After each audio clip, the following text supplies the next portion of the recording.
It was an antique shop like no other, a tiny, cluttered place tucked into the forgotten corner of a nameless town, its faded sign swinging silently in the cold, autumn wind. No one quite remembered who owned the shop, nor did they recall seeing it open or close. It was as if it had simply always been there, waiting. Inside, dust lay thick on shelves crammed with oddities from another time. Cracked porcelain dolls with glassy eyes, tarnished silverware, and faded paintings whose subjects seemed to follow you with their gaze. And among this chaotic collection stood the centerpiece, a clock. Not a clock like any you'd seen before. This one was tall, impossibly so, with a dark wooden frame twisted and gnarled, as though the tree itself had suffered some kind of deep agony while it grew. Its glass face was darkened, almost black, and when one dared to look closely, faint shapes could be seen shifting and writhing beneath the glass, like shadowed hands trying to claw their way free. Its hour and minute hands were sharp as knives, crafted from dark iron, and seemed almost to gleam with a faint, sinister hunger. The clock had no numbers. Instead, 12 symbols were carved into the wood, each one unique, each one indecipherable. People who stumbled upon this strange shop would feel themselves drawn to the clock, unable to look away, as if an unseen hand reached out, grasping tightly at their soul. The legend of the dark clock whispered through the town, hushed and fearful. No one knew its origin, only that it was said to hold a curse, one that lured those who were lost, broken, or desperate, and trapped them in a nightmare from which they could never escape. Once, a curious young man had ventured into the shop, his curiosity outweighing his caution. He had touched the face of the clock, wiping away a layer of dust, only to feel something icy crawl under his skin. His hands had shaken, and in his mind, he'd heard a voice, faint but unmistakable, whispering his name as if from a place far beyond. Days after he'd left the shop, strange things began to happen. He would hear the soft ticking of a clock echoing in his ears, even though no clock was near. He'd awake in the dead of night to see the shadows in his room stretching, moving in ways shadows should not. His reflection in mirrors became strange, slightly wrong, with his own face smirking back at him as he stared in horror. The sound of ticking grew louder each night, until it became a violent, pounding rhythm that seemed to echo inside his skull. Then, on the 12th night after he'd touched the dark clock, he vanished. His room was left in disarray, drawers flung open, his bed linens torn and scattered. But what was most disturbing was the single clock, an old-fashioned wind-up piece, that now sat in the center of his bed. It hadn't been there before, and no one knew how it had appeared. Its hands were stopped at midnight, and around its face were the same 12 symbols carved into the dark clock. Over the years, more people vanished, leaving only this strange, eerie timepiece as their legacy. Each clock left behind was different, yet all bore the same symbols, as if each victim had added a piece of themselves to the curse. Some claimed that, in the dead of night, they heard the faint screams of the lost echoing from within those cursed clocks. Now, the shop lay silent again, shrouded in mystery, waiting for the next soul brave, or foolish, enough to step inside. The dark clock stood there, unmoving, its shadow cast long across the floor, as though it were alive, as though it were watching. And deep within its dark face, something seemed to stir, restless, hungry. The curse was patient. After all, it had eternity. The legend of the dark clock continued to grow, but this only seemed to attract more unwitting souls, each daring to step into the shop in search of thrill or treasure, only to come out changed, or not at all. One autumn evening, a new visitor arrived. Her name was Lila, a young woman with a sharp curiosity and a restlessness she could never shake. Haunted by strange dreams and unexplained shadows that followed her everywhere, Lila was the kind of person who noticed things others didn't. And for weeks, the same image had kept appearing in her dreams, a towering clock, dark as night, ticking with a pulse that felt alive. She'd seen it in fragments, in flashes, its eerie details filling her mind as if she already knew it well. The sight of it made her feel dizzy, as if her soul had already encountered it somewhere beyond reality. That night, a strange feeling urged her to walk through the deserted streets. She didn't know what she was looking for, but her legs moved as if guided by something beyond her control. The wind was biting, the streets were empty, and yet every so often, she could hear a faint ticking sound that seemed to follow her. With each step, the ticking grew louder, each beat a strange echo that reverberated in her chest. And then, as if appearing out of nowhere, she saw it, the old shop. Its door was slightly ajar, creaking with each gust of wind. Lila felt a chill crawl down her spine, yet a strange, irresistible pull urged her to enter.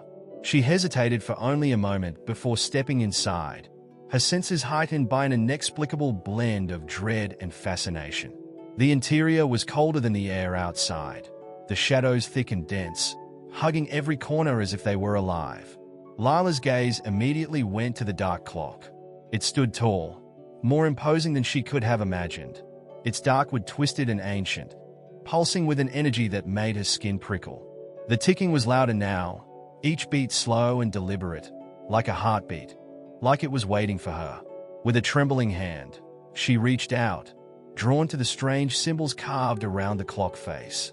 Her fingers brushed against the cold, polished wood, and at that moment, the ticking stopped. The silence was crushing. Then, in the stillness, she felt something, a presence, pressing down on her shoulders, heavy and chilling. She could hardly breathe as she felt an icy grip on her mind, as though invisible chains had latched onto her soul. Lila stumbled back, but her eyes were glued to the clock. In the depths of its dark glass, she could see something moving. Shadows, shapes, faces.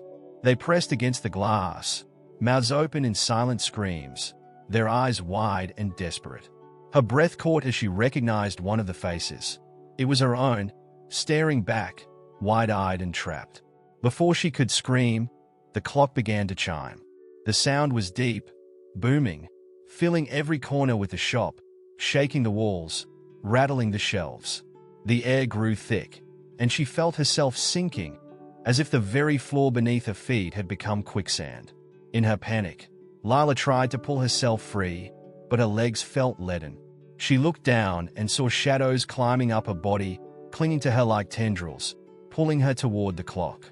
The surrounding room twisted, bending at impossible angles, the shadows growing and merging until she could no longer see the walls.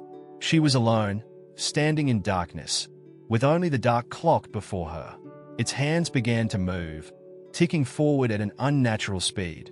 Midnight was approaching, and she knew, with a certainty that struck her soul, that once the clock struck 12, she would be lost, another soul claimed by its curse. As the hands neared midnight, she screamed, her voice echoing into the emptiness.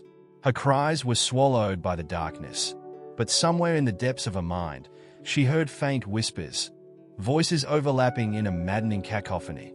Asterisk, help us. Don't let it take you. It's too late for us. But maybe you can break it. Asterisk. The whispers faded, but a small flicker of hope sparked within her. Summoning the last of her strength, she staggered forward, her eyes locked on the clock's face, her reflection trapped within it. Midnight was only seconds away. She raised her hand, determined to shatter the glass, hoping that perhaps breaking the clock would free not only herself, but also the countless souls trapped within it. But as her fist made contact, an icy jolt shot through her body, freezing her in place.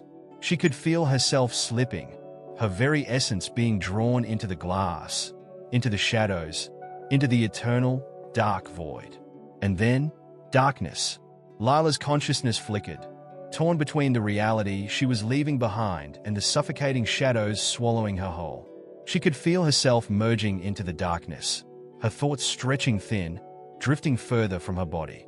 Her heartbeat slowed, matching the clock's relentless ticking as it counted down to midnight. Just as her vision began to blur completely, a single whisper reached her, faint yet clear. Asterisk, you are stronger than it. Don't let it take your name. Asterisk. The words struck something deep within her, igniting a final, desperate spark. Summoning every ounce of willpower, she forced her focus onto one thing, the dark clock itself. In her mind, she could feel it, a hungry presence, centuries old and filled with the despair of every soul it had devoured. But something stirred beneath its darkness, a vulnerability, hidden yet tangible, a weakness buried under layers of curses and shadows. She knew, instinctively, that this was her last chance. With a burst of defiance, she pushed back against the clock's pull, clinging to her name, her memories, her sense of self. Her mind sharpened, focusing on each moment of her life she could recall, grounding herself in the fragments of her identity. The clock's grip loosened slightly, its shadows recoiling, almost as if it were uncertain, surprised.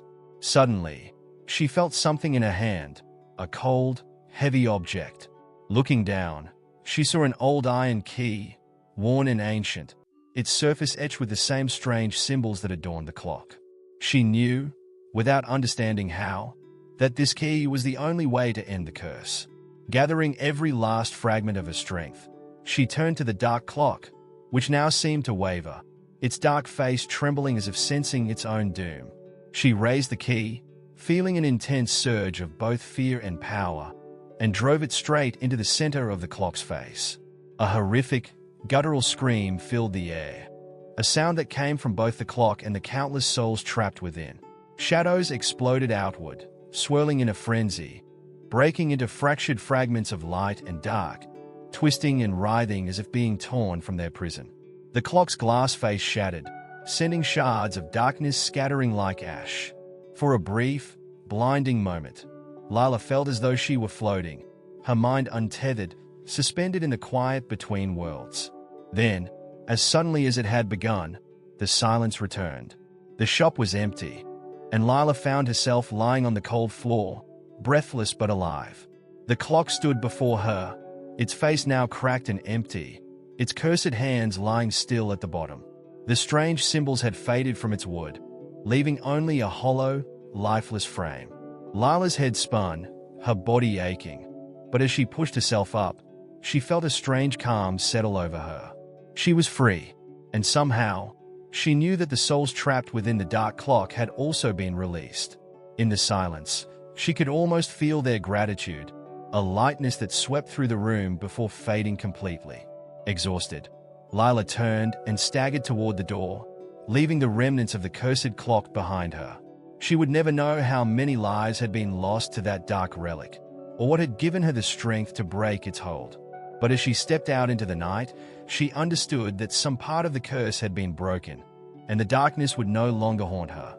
The shop was silent once more, and in the faint moonlight, it seemed to shrink into the shadows, its cursed history buried in whispers and dust.